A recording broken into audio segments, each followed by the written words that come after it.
Throughout the world's oceans, little fish have a big impact. Forage fish, as scientists call them, are critical food for imperiled species like the African penguin, and also a major part of the diet of fish that wind up on our plates, like tuna and salmon. Forage fish are small, what some people might call bait fish. They're what all the ecosystem really depends on. Sardines, anchovies, krill, and other forage species eat smaller creatures like plankton. Then, in turn, they become food for predators like mammals and seabirds. But humans also take forage fish for use in fish oil, in feed for livestock and farmed fish, and in other products. Removing too many of these small fish could have big consequences.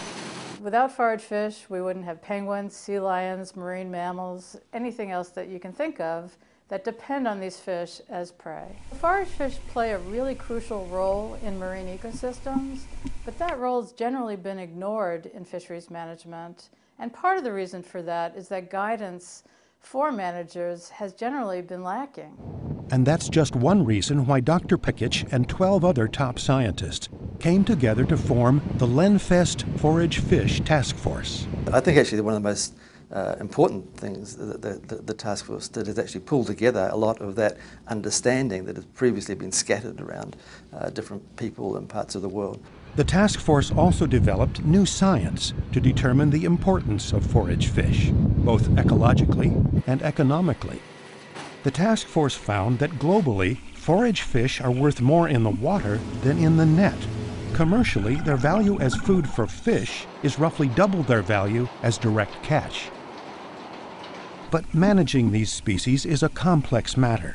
Forage fish live short lives. They're sensitive to environmental conditions and subject to boom and bust cycles.